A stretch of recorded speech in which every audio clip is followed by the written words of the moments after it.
Bonjour à tous, alors moi c'est Fleur de Bonja. Ce matin, j'ai décidé de faire une vidéo un peu différente du format que j'ai l'habitude de proposer.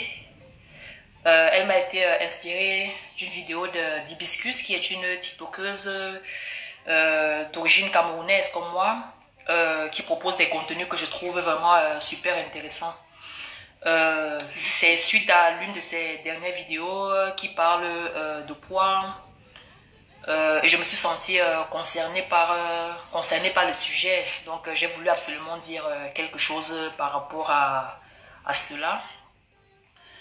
En fait, cette vidéo, c'était par rapport aux commentaires d'un de ses followers qui lui aurait dit, qui lui a dit qu'elle n'a jamais pris de poids en fait depuis qu'il la connaît en fait. Bien, disons que moi je vais en fait traiter ce sujet en m'inspirant, en parlant de ma propre expérience en fait par rapport au poids. Alors moi je pars du Cameroun en 2006, déjà bon, très mince. Je ne sais même pas en fait combien de kilos je faisais même à cette époque-là. Je ne sais même pas si j'atteignais 50 kilos. Whatever. Disons que je suis partie du Cameroun pour l'Italie, par rapport aux études, quoi. Par rapport aux études. Et je marchais avec des filles qui étaient beaucoup plus costaudes que moi, ça il faut le dire. Alors, à chaque fois, c'était des réflexions du genre, ah, toi, de toutes les façons, tu ne vas jamais prendre un gramme. Tu vas toujours rester mince, tu es trop mince, il faut manger, blablabla. Bon, malheureusement pour moi, je les ai écoutés et je me suis réfugiée dans la nourriture. Pour tous les étudiants, toutes les personnes en fait qui vivent en Italie, ils savent.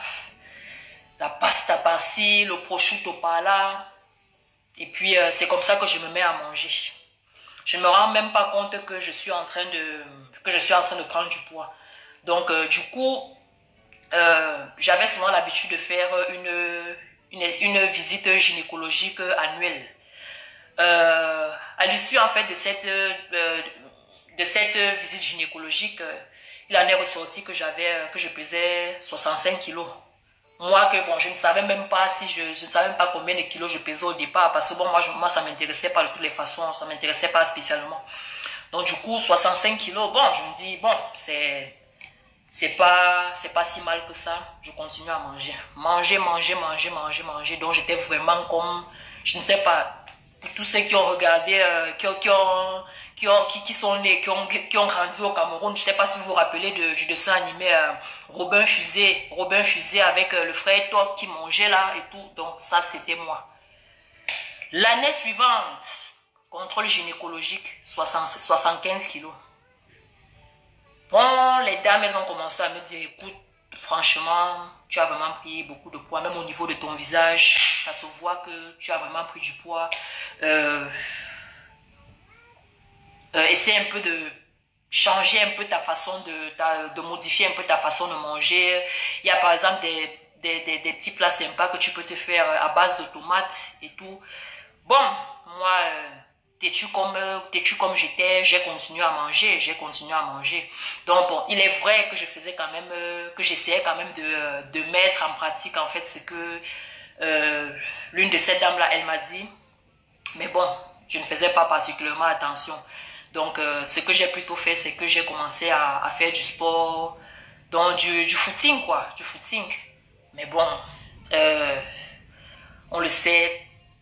Quand on se met à faire du sport, bon, si on ne fait pas des ajustements au niveau de l'alimentation, il n'y aura aucun résultat. J'ai pas vraiment vu des résultats, et puis bon, c'est comme ça que j'ai abandonné. Donc c'est du genre, les premiers temps, tu es vraiment motivé et tout. Après peut-être 1-2 semaines, tu ne vois pas de résultats, tu abandonnes. De fil en aiguille, c'est comme ça que les maternités arrivent et qu'on sort.